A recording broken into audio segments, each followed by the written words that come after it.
Hello, welcome my dear student to today's daily news analysis. ये daily news analysis हम लोग 31 मार्च 2026 का हम लोग स्टार्ट करेगा अरुणाचल टाइम्स का।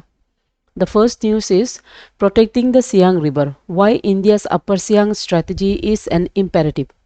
ये बेसिकली बता रहा है कि क्यों ये ज़रूरी है। एंड माय डियर स्टूडेंट, अगर आपके पास अरुणाचल टाइम्स आता है और अगर नहीं भी है तो आप कोशिश कीजिए कि इसको आप टेलीग्राम में ज्वाइन करके, अरुणाचल टाइम्स का टेलीग्राम ग्रुप है, वहाँ पे ज्वाइन करके आप ये पीपीटी ले। ठीक है, specially for civil service student ये पीपीटी को लेके, ये जो एक्सट्रैक्ट आज का न्यूज़पेपर में है इसको लेके आप पढ़ के देखिए। इसमें स्ट्रेटजीज बताया है कि क्यों अपर सियांग डैम बनना है और इससे क्या क्या जो एथिकल्स और एनवायरमेंटल इश्यूज है उसके बारे में। तो आज का ये जो क्लास में will try to discuss in depth, फिर भी आप ये आर्टिकल को लेके ज़रूर पढ़िएगा। ठीक है, तो सबसे पहले ये जो आर्टिकल बता रहा है कि अपर सियांग स्ट्रेटजी क्या है और कितना ज़रूरी है इसको मेंटेन करना। ठीक है, द फर्स्ट थिंग, की फीचर्स ये आर्टिकल में ये मेंशन किया गया है। If you see the map, यहाँ पे ये जो मैप बनाया है ये अरुणाचल का जो सियांग रिवर का रास्ता है। तो ये मैप जो बेसिकली ये जो रिवर है, ये सियांग रिवर, ये चाइना में इसको हम लोग यारलुंग सांगपो बोलते हैं, ये तो आपको पता है। तो यारलुंग सांगपो जो रिवर है जो चाइना में यानी कि तिब्बत का जो रीजन में इसे हम सांगपो बोलता है, और अरुणाचल एंटर करने से सियांग और असम एंटर करने से ब्रह्मपुत्र, उसके बाद वो बे ऑफ बंगाल भी चला जाता है। सो एक मासिव हाइड्रो पावर प्रोजेक्ट आपका जो बना रहा है चाइना आपका यारलुंग यानी कि यारलुंग सांगपो रिवर में, और उसका capacity is around 60 gigawatt, 60 gigawatt, जो कि around triple capacity of the tree gorge dam जो आपका बन रहा है, वो मतलब वो dam one of the largest dam माना जाता है in terms of volume capacity.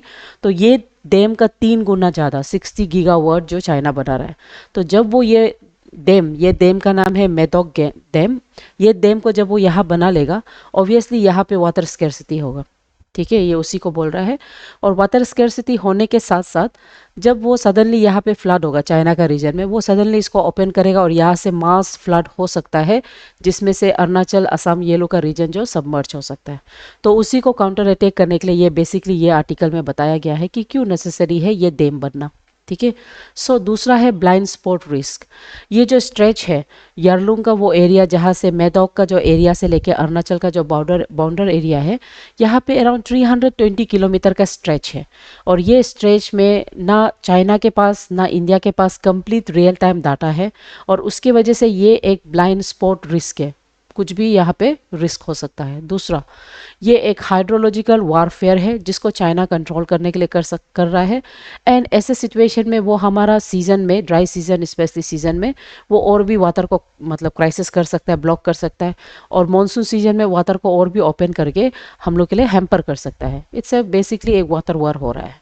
उसके अलावा क्लाइमेटिक चेंज को इफेक्ट पड़ेगा। ये जो डैम लोग बन रहा है, इससे आपका जो ग्लेशियर रैपिडली मेल्ट होगा, जिसके वजह से unpredictable rainfall, landslide, cloud burst, ये सब हिमालय का जो रिवर बेसिन है उसमें हाईली देखने को मिलेगा। सो अपर सियांग मल्टीपर्पस एक बहुत ही स्ट्रेटेजिक काउंटर स्ट्रेटेजिक है जो इंडिया बनाना चाहता है, और इसका रिजर्वर का कैपेसिटी होगा 9.2 billion cubic metres of the storage. ये स्टोरेज यानी कि ये सियांग डैम को इसलिए बनाना चाहता है क्योंकि ये एक बफर जोन की तरह एक्ट करेगा कि सडनली अगर चाइना रिलीज करेगा तो वो पानी को, वो कैपेसिटी को होल्ड कर सकेगा। उसके अलावा वहाँ पे जो कैपेसिटी का जो वाटर स्टोर होगा वो नॉर्थ ईस्टर्न स्टेट के लिए भी बेनिफिशियल होगा ड्यूरिंग द ड्राई सीजन। और उसके बाद यहाँ पे users right under international law होता है ऑफ द वाटर जो होता है, उसके तहत भी इंडिया को ज़्यादातर मतलब चाइना के अंदर में सब्जुगेट नहीं होना पड़ेगा। ठीक है, now the basic concern is local concern. यहाँ का जो आदि कम्युनिटी एंड लोकल कम्युनिटी, वो लोग एक्सप्रेस कंसर्न क्या है कि they will be lead to displacement and loss of their ancestral land and culture. For our tribal peoples land एक जस्ट प्लॉट ऑफ लैंड नहीं होता है, वो एक सिंबल होता है। It's a symbol of our tradition, our culture, and it is also our identity. So it's वो identity को छोड़ना is very difficult for the Adi people and the local communities, and that's Y ये local concern, ये conflicts देखने को मिल रहे हैं। ठीक है, now from the exam perspective क्या क्या इंपॉर्टेंस होता है specially geography and international relationship में इसको पूछने से।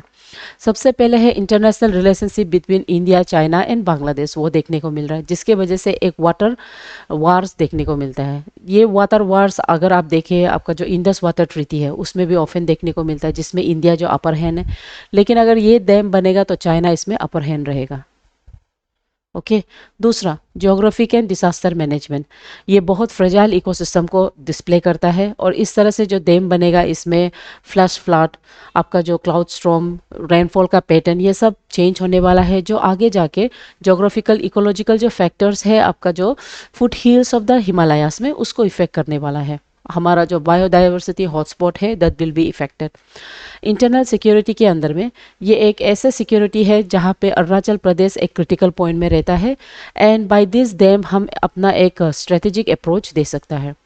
एनवायरमेंटल एंड डेवलपमेंट एथिक्स, तो ये time and again case study बनता है जहाँ में क्वेश्चन आता है is development necessary at the cost of the environment, है ना, तो ये इश्यू बन जाता है केस स्टडी। नाउ यहाँ पे आपका ग्रेट बेन बोलता है जहाँ पे आपका मेडॉक प्रोजेक्ट होने वाला है, यहाँ से एंटर करेगा हम लोग का अरुणाचल प्रदेश यानी कि अपर सियांग का रीजन। ठीक है, सो लेट्स सी कि एक्ट ईस्ट पॉलिसी यहाँ कैसे आ जाता है। अपर सियांग एक स्ट्रेटेजिक लोकेशन में है, जोग्राफिकल फ्रंटियर में है और इसीलिए वो parts of the act east policy में आ जाता है because it acts as a gateway for the south east Asian nations. और ये साउथ ईस्ट एशियन नेशन एक economic development of India's north east बन सकता है जहाँ से वो अदर नेशंस जैसे कि म्यांमार, इसके बाद ये जगह में आपका जो थाईलैंड है, यहाँ पे बांग्लादेश है, वो लोग से वो कनेक्ट कर सकेगा। ठीक है, उसके बाद इंफ्रास्ट्रक्चर और कनेक्टिविटी इसलिए नेसेसरी है यहाँ में डेवलप करना ताकि एक properly India Myanmar Thailand specially उसके साथ में एक ट्राइलेटरल हाईवे का जो बन रहा है उसको भी कनेक्टिविटी में अरुणाचल प्रदेश इन्वॉल्व होता है। ठीक है, उसके अलावा ये इकोनॉमिक हब भी बन सकता है अगर हम ये प्रोजेक्ट को जनरेशन पावर कैपेसिटी के साथ अगर हम अलाइन करें तो इंडिया एक हाई पावर कैपेसिटी डेवलप कर सकता है और उसका जो dependency on the fossil fuel है उसको रिड्यूस कर सकता है। इसमें साथ साथ इंडिया में अरुणाचल प्रदेश के थ्रू वाटर सिक्योरिटी भी ऑब्टेन कर सकता है जो आगे जाके इंडस्ट्रियल ग्रोथ है उसके लिए हेल्प कर सकता है। ठीक है, एंड रिमेंबर कि ये जो डैम बनना ये एक काउंटर स्ट्रेटेजिक एनसार्कलमेंट है यानी कि चाइना का जो स्ट्रेटेजी है उसको हम एनकाउंटर कर सकता है। ठीक है, बाकी ये पीपीटी को आप लोग गो थ्रू करिए। उसके अलावा act east policy basically culture, connectivity and commerce पे डिपेंड करता है और ये जो एक्ट ईस्ट पॉलिसी जो है ये लुक ईस्ट पॉलिसी जो था 90s का उसके थ्रू से रीनेम करके बनाया है। ये आपका इंटरनेशनल रिलेशनशिप में हम इसे डिटेल से पढ़ते हैं फ्रॉम द मेंस पर्सपेक्टिव। ठीक है, होगा। नाउ इंडिया एंड बांग्लादेश का dimension based on the upper Siang multipurpose project. So जितना भी सियांग का रिवर है, अगर आप लोग अभी मैप को देख लिया है ना, और यहाँ पे आपका आसाम बांग्लादेश, जितना भी यहाँ से आपका सियांग निकल के ये ब्रह्मपुत्र बन के और ये बे ऑफ बंगाल में गिरता है, इसके आजू बाजू में जितना भी डिस्ट्रिक्ट स्टेट्स रहता है those are all downstream riparians यानी कि रिवर के सामने रहना, जो रिवर का इकोलॉजी बहुत मतलब मैटर करता है वो लोग का लाइवलीहुड के लिए। सो इट्स नेसेसरी कि ये लोअर सेक्शन में जो स्टेट्स रहा है वो लोग के लिए मेंटेन के लिए, वो लोग में वाटर का स्कैरसिटी ना हो, वो लोग का डाउनस्ट्रीम रेपेरियन को मेंटेन करने के लिए ये जो डैम है वो एक water security and flow regulation करेगा for not only India, Arunachal Pradesh, Assam के लिए भी और बांग्लादेश के लिए भी। ठीक है, सो dry season protection like I already said, ये रिवर का या ये डैम के थ्रू ड्राई सीजन में जो वाटर का डेफिशिएंसी होता है उसको 11% से 26% वो इंक्रीज कर सकता है यानी कि वाटर का कैपेसिटी को इंक्रीज कर सकता है। ठीक है, और ये बफर यानी कि एक बफर जोन बनेगा against the water bomb. Water bomb मतलब सपोज मान के चलो 60 मेगावाट का कैपेसिटी जब बना रहा है मतलब वाटर कैपेसिटी कितना स्टोर होगा, एंड सपोज वहाँ पे हैवी रेनफॉल की वजह से वो फ्लड होने वाला है तो वो उसको वाटर को खोलने से कितना क्यूबिक है ना, क्यूबिक मीटर ऑफ वाटर जो अरुणाचल फिर असम में एंटर करेगा वो ज़्यादा रिस्क होता है। ठीक है, सो एक स्ट्रेटेजिक हाइड्रो डिप्लोमेसी इंडिया और बांग्लादेश समय से मेंटेन कर रहा है और अभी दोनों ही मिलके चाइना से वो रिस्क फेस कर रहा है। सो इट्स नेसेसरी कि time and again people are provided the correct datas about this manufacturing of this dam. ठीक है, now livelihood and ecology. Brahmaputra lifeline बनता है बांग्लादेश का एग्रीकल्चर फिशरीज के लिए। और ये जो रिवर है यानी कि जो आपका सांगपो रिवर में जो बन रहा है उसके हिसाब से अगर उसमें बनेगा तो लाइवलीहुड ऑफ द बांग्लादेश भी इफेक्ट करेगा। वहाँ में वो लोग का एग्रीकल्चर में 5% reduction in the river flow होने से 15% drop in their agriculture output होगा। रिवर का सॉल्ट जो नेचर है, न्यूट्रिएंट्स जो नेचर है, उसमें पूरा कंसंट्रेशन में शिफ्ट होने वाला है। ओके, सो अपर सियांग मल्टीपर्पज़ जो डैम है उसका इंस्टॉलमेंट कैपेसिटी 11 गीगावाट का है, यानी कि 11,000 मेगावाट का। And it will be considered if made considered as largest hydro power project in Indian सब कॉन्टिनेंट।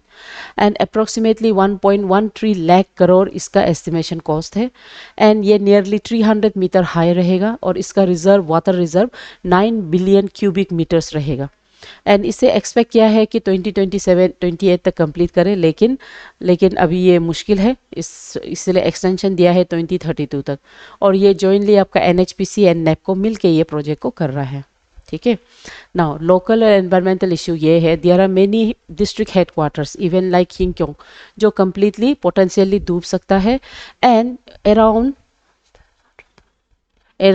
मोर देन लैक्स, यहाँ तो लैक्स लिखा है लेकिन more than lakhs of the Adi tribal people लोग डिस्प्लेस हो जाएगा। डिस्प्लेस होके कहा जाएगा, है ना, जैसे हम आपको बताया our land is our identity. तो इस तरह में हम ये प्रोजेक्ट के लिए ये लैंड को छोड़ के जाना it's not possible for us. उसके अलावा इकोलॉजिकल सेंसिटिविटी, सियांग वैली का जो रीजन है यहाँ में बहुत फ्रेजाइल हिमालयन इकोनॉमी जोन को वो देखता है। इसमें बहुत ही हैबिटेट डिस्ट्रक्शन, सिस्मिक रिस्क, ये सब आपको देखने को मिलेगा अगर ये डैम बनेगा। और इकोनॉमिक बेनिफिट्स में free 12% of the free power तो रहेगा। इसके अलावा ये लोग को कुछ रेवेन्यूज एंड ये लोग को जो कॉम्पनसेशन दिया जाएगा, लेकिन वो कॉम्पनसेशन क्या वो लोग का जो लॉस ऑफ द लैंड है उसको वो मीट करेगा कि नहीं। ठीक है, so based on the reform around 43 villages आता है आपका ये जो डैम के अंदर में, डैम का जो प्रोजेक्ट है उसमें से 27 जो विलेज है of the Siang, upper Siang, east Siang and Siang district वो लोग कम्प्लीटली सबमर्ज होने वाला है, मतलब पार्शियली सबमर्ज। उसमें से 13 विलेज जो है वो कंप्लीट सबमर्ज होगा और बाकी का 27 वो लोग कुछ फाइनेंशियल क्रिटिकल लैंड फॉर्म जैसे कि पानी केटी ये सब लॉस हो सकता है। तो ये कुछ कुछ रिस्क वाला विलेजेस जैसे रिगा विलेज जो कि माना जाता है ओल्डेस्ट एंड लार्जेस्ट आदि विलेज है, जो अपना रिच आर्किटेक्चर और हिस्ट्री के लिए जाना जाता है। ठीक है, उसके अलावा यिंगक्योंग जो खुद डिस्ट्रिक्ट हेडक्वार्टर है वो भी सबमर्ज हो जाएगा। और अदर वल्नरेबल विलेजेस जैसे पारोंग, रेयू, गेकू, गेगिंग, गत, सितांग एंड पंगांग ये लोग सब भी सबमर्ज होने वाला है। एंड इट्स टाइम कि गवर्नमेंट उसको प्रॉपरली फंडर करे instead of making a forceful approach. ठीक है, उसके बाद लाइक आई सेड लोन सबसे पहले लाइवलीहुड टू लॉस होने वाला है। और करंट स्टेटस के बारे में हम ये देखेंगे कि वहाँ का जो इंडिजीनियस फार्मर्स फोरम है दे आर इंटेंसली फाइटिंग कि विदाउट कंसर्न, वो लोग नो नहीं बोलते हैं but they are saying without concern कोई मतलब सर्वे या कोई फर्स्ट फिजिबल रिपोर्ट्स नहीं किया जाएगा। ठीक है, सो विलेजेस जैसे कि पाराम है वो लोग 100% नॉन कंसेंट दिया है based on the dam related activities. So if we see the history, जो हिस्ट्री है हमारा जहाँ में आपका नर्मदा जब डैम बना था उसमें भी जो पीपल का डिस्प्लेसमेंट हुआ था, तो गवर्नमेंट सही से डिस्प्लेसमेंट लोग को वो लोग का हक नहीं देता है, या तो कॉम्पनसेशन सही से नहीं होता है बिकॉज ऑफ द करप्शन। जब गवर्नमेंट वो चीज़ को गैप को ब्रिज कर सकेगा तो may be people will come forward and talk with the government. उसके अलावा violent stand of, recently around 100 central CRP force लोग वहाँ पे गया है फिजिबल रिपोर्ट के समय में। और वहाँ पे आपका जो बेगिंग विलेज का जो पीपल है वो लोग पूरा ब्रिज को जला दिया है ना, वो टेंशन आप लोग सोशल मीडिया में देखा होगा। And national human rights commission वो लोग एक सू मोटो लिया है बेस्ड ऑन दिस रिपोर्ट, यहाँ पे जो एक्सीडेंट हुआ है उसके बेस में, एंड जिसमें एक्टिविटीज़ लाइक इवो मिली वो लोग टाइम एंड अगेन फाइट कर रहा है कि आपका ये जो एंटी डैम का जो रैलीज वो चले एंड पीपल को अवेयर दिया जाए। ओके होगा। सो फोर्स ग्रीवेंसेस क्या है, फोर्स डिस्बर्समेंट, मिलिट्रिलाइजेशन यानी कि फोर्सफुली सर्वे करा रहा है, seismic risk. Okay, these are some of the basic reason. हो जाएगा। Next symbiosis Okay, symposium on cyber crime held at Rajiv Gandhi university. Now cyber crime और उसका जो कॉन्सिक्वेंसेस है, उसका जो लीगल प्रोविजंस है, उसका बारे में एक सिम्बोसियम यानी कि एक सेमिनार रखा गया है known as cyber crime and its legal consequences, जो राजीव गांधी यूनिवर्सिटी अरुणाचल प्रदेश में रखा गया है. इसमें the rise of the digital crime उसके बारे में बताया है, और ये आपका Kartar Jini Bagra welfare society and RGU का centre for the distance and online education मिलके ये प्रोग्राम को रखा गया है. ठीक है, तो now let's see cyber crime से सबसे कॉमन जो थ्रेट होता है वो क्या है. पहला है एटीएम स्कीमिंग, आपका एटीएम का जेरोक्स करके आपको चीट करना. यूपीआई फ्रॉड, आपको लगेगा कि ये ओरिजिनल है लेकिन किसी और का यूपीआई आके है ना. पिसिंग, पिसिंग में क्या होता है, मेल या तो मैसेज का थ्रू आपको इन्फॉर्मेशन आएगा, आप क्लिक करने से आपका डाटा हैक हो जाएगा. सोशल इंजीनियरिंग, आपका एप्स को मतलब कंप्यूटर का एप्स में कोई और लॉग आउट लॉग इन करके सब कुछ डाटा चोर कर लेगा. ठीक है, तो इससे ज़्यादातर ये जो क्राइम होता है, ये जो इंटरनेट का क्राइम, इसमें हाईएस्ट ज़्यादातर जो इंटरनेट का नॉलेज जिसके पास ज़ीरो है, they are the most vulnerable target groups. और ज़्यादातर ये वल्नरेबल टारगेट ग्रुप में आपका सीनियर सिटीजन्स लोग आता है, स्मॉल वल्नरेबल ग्रुप्स लोग आ जाता है ना. वो लोग में वो डिजिटल लिटरेसी बहुत डिक्रीज है, इसलिए भी आता है. ठीक है, तो इसमें प्रिवेंटिव मेजर्स क्या कर सकता है, हम एक 2 स्टेप वेरिफिकेशन, अपना जो ओटीपी और जितना भी सस्पिशियस लिंक है उसको क्लिक ना करना. ठीक है, और हर चीज़ का फाइनेंशियल ट्रांजैक्शन को प्रॉपरली वेरीफाई करना होगा.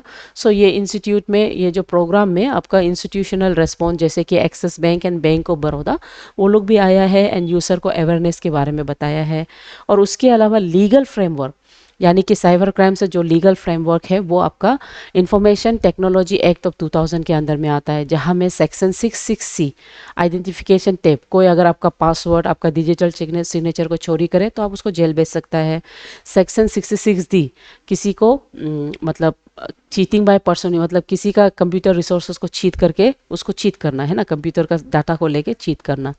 सेक्शन 66F ये साइबर टेररिज्म से है ना, जहाँ में आपको साइबर का थ्रू, जैसे आपका कुछ कुछ पर्टिकुलर गेम होता है, जैसे एग्जांपल हम दे रहा है ब्लू वेल गेम, जो ब्लू वेल गेम जो बच्चा लोग को माइंड को अलग करके सुसाइड करने देता है ना, तो ऐसे टाइप का गेम. उसके बाद सेक्शन 67A 67B, यहाँ पे आपका जो पोर्नोग्राफी और स्पेशली जो सेक्सुअल कंटेंट है उसका ट्रांसमिशन करने वाला अननोन साइट से, तो आप उसमें ये क्राइम को डाल सकता है, मतलब ये सेक्शन को डाल सकता है.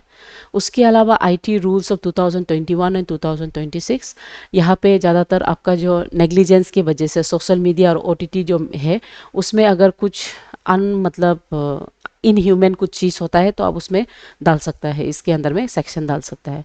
उसके बाद अभी न्यू डाटा प्रोटेक्शन एक्ट के अंदर में आपका डाटा के बारे में है ना, उसका प्रोटेक्शन देता है, और कोई उसको मिसयूज़ करने से उसका ऊपर में फाइन एंड उसके ऊपर में जेल होने का चांसेस होता है.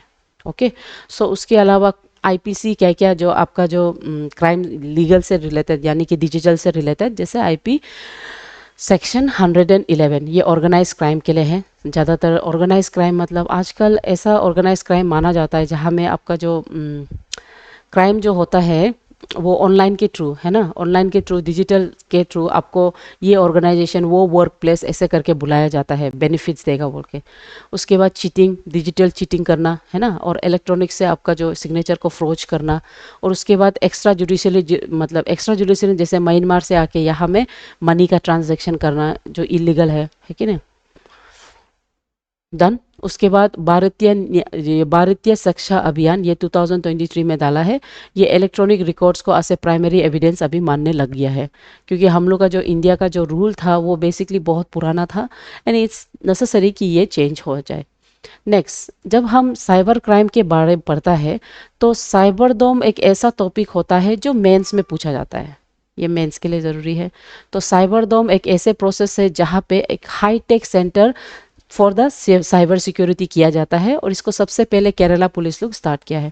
ये एक पब्लिक प्राइवेट पार्टनरशिप का मॉडल के बेस में है, जहां में government, law enforcement, industry, academic and ethical hackers वो सब के ऊपर में साइबर सिक्योरिटी प्रोवाइड करता है रियल टाइम में. ठीक है, यहाँ में पब्लिक को अवेयरनेस करता है होगा, और अर्ली वार्निंग सिस्टम, और बैंक का जो बैंक के साथ कोलैबोरेट करके फ्रीजिंग प्रोडेंट अकाउंट, ये सब को वो लोग चेक कर सकता है होगा.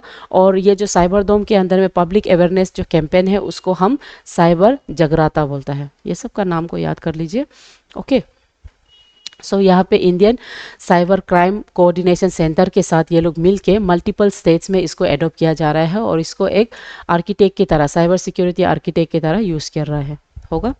Next, major malware. मालवेयर का मतलब मेजर साइबर थ्रेट्स। बैंकिंग का जो वायरस है, मालवेयर अगर भूल जाने से वायरस समझ लो, ठीक है। बैंकिंग का जो वायरस है जैसे कि बैंकिंग ट्रोजन्स, ये हो गया कैमेलियन, गॉडफादर, शार्क बूथ, ये सब आप पढ़ सकता है। उसके बाद इन्फोस्टेलर, ये आपका डाटा को हार्वेस्ट करता है और उसमें वायरस का नाम है रेड लाइन स्टेलर, लुमिना, ठीक है। रैंसम वायर जो क्या होता है, आपका वहाँ में मैसेज आएगा और वो मैसेज को क्लिक करते ही आपका पूरा जितना डाटा है वो कुछ भी काम नहीं करेगा जब तक आप पे नहीं करेगा। रैंसम वायर, एक्सटॉर्शन, ठीक है। तो उसमें वायरस का नाम है लॉकबीट, ब्लैक कैट, अखीरा होगा। उसके बाद एडवांस वायरस जो जैसे कि स्पाई वायर, स्पाई वायर मतलब आपका स्पाई कैम में हो सकता है ना। तो उसमें वो लोग इनविजिबल होता है जैसे पेगासिस, ठीक है, हाई लेवल माना जाता है, विदाउट इवन आपको जानते ही वो आपका पूरा डिटेल्स को एक्सटॉर्ट कर सकता है। उसके बाद फेस स्टीलर, फेस स्टीलर में क्या होता है, आप फोटो एडिटर होता है उसमें आप फेसबुक लुक का क्रेडेंशियल का थ्रू से जाने से कोई कोई हैकर्स तो उसको ले लेता है और आपका फोटो को लेके क्रॉप कर देता है। ओके, समझ गया। सो उसके बाद दूसरा है रिमोट एक्सेस ट्रोजन। यहाँ पे आपका कंप्यूटर को ऑन करके कुछ और मैसेज आएगा, आप उसको क्लिक करेगा, कंप्लीटली पूरा कंप्यूटर को वो चलाएगा, है ना, वो बहुत रिस्की है। Next, central allocates 4,900 crore to Arunachal under pride of hills scheme. Now pride of hill scheme एक ऐसा स्कीम है जहां में अरुणाचल और हिमालयन जो रीजन है उसका स्टेट्स को डेवलपमेंट के लिए कुछ गवर्नमेंट फंड एलोकेट किया है।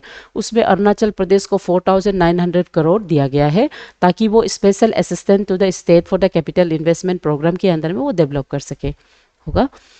तो ये याद रखो, अरुणाचल को इतना दिया है ताकि वो अपना हिल का यानी कि हिल रीजन का जो कैपेसिटी है उसको इंक्रीज कर सके। डन। और ये आपका प्रोग्राम जो सस्सी है ना, सस्सी मतलब यहाँ में इसका फुल फॉर्म है, यहाँ पे special assistant for the state for the capital investment, इसके अंदर में दिया गया है होगा। नाउ यहाँ पे 9 मतलब ऐसा स्टेट हिमालयन स्टेट को दिया है और ज़्यादातर अरुणाचल प्रदेश को सबसे हाईएस्ट इसलिए दिया है क्योंकि अरुणाचल जोग्राफिकली चैलेंज एरिया है, high terrain and poor accessibility है हमारा, we have a very low supporting population density और फाइनेंशियल स्टेबिलिटी और डेप्थ को रिड्यूस करने के लिए और साथ साथ कैपिटल एक्सपेडिशन को इंक्रीज करने के लिए ये फंड को दिया है। ओके, तो ये जो 9 स्टेट जिसको दिया है उसमें अरुणाचल सबसे आगे है, लोएस्ट मिजोरम को दिया है, हो जाएगा। हाईएस्ट और लोएस्ट आप पढ़ लीजिए।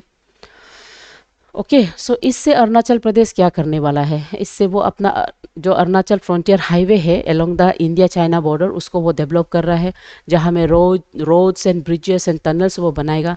उसके अलावा अरुणाचल अपना hydro power capital of India जो जिसको कहा जाता है वो प्रोजेक्ट लोग को इंक्रीज करेगा जैसे सिवनसिरी प्रोजेक्ट, दिबांग वैली प्रोजेक्ट, है ना। एंड उसके बाद बाकी जितना डेवलपमेंट इश्यूज है जैसे वाइब्रेंट विलेज प्रोग्राम्स के अंदर में वो विलेज लोग को electrification, 4G connectivity and all weather roads बनाने में काम आएगा, PMJ रोड बोलता है जिसको हम लोग, ठीक है। उसके बाद the propose upper Siang multipurpose dam is primarily intend to act as a strategic countermeasure against which Chinese dam project maggot, great ban बोलता है इसको, ठीक है। Next, estimate power generation of upper Siang कितना होगा, 11,000 to 9.2 बिलियन क्यूबिक मीटर। उसके बाद which indigenous tribe is most affected, Adi होगा।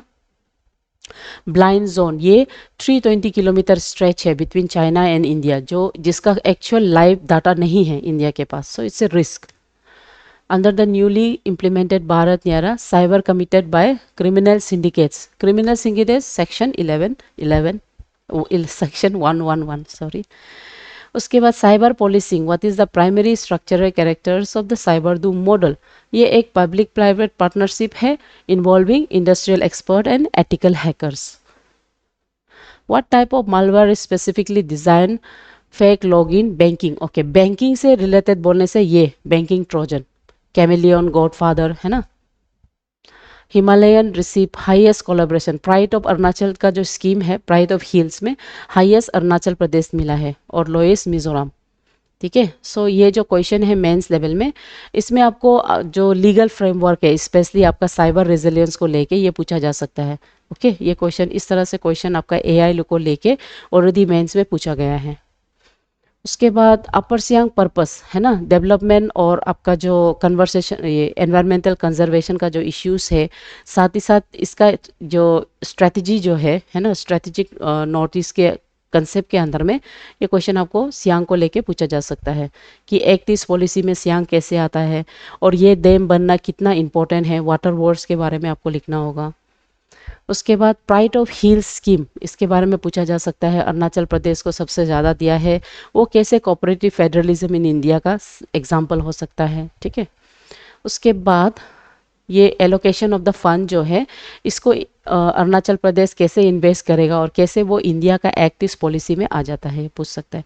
एक्ट ईस्ट पॉलिसी को डायरेक्ट अलग से एक बना के आप लोग पढ़ लीजिए, इंपॉर्टेंट है। Thought of the day: simple exchange can break walls down between us, for when people come together and speak to one another and share a common experience, then their common humanity is rebuilt. Barack Obama. ठीक है।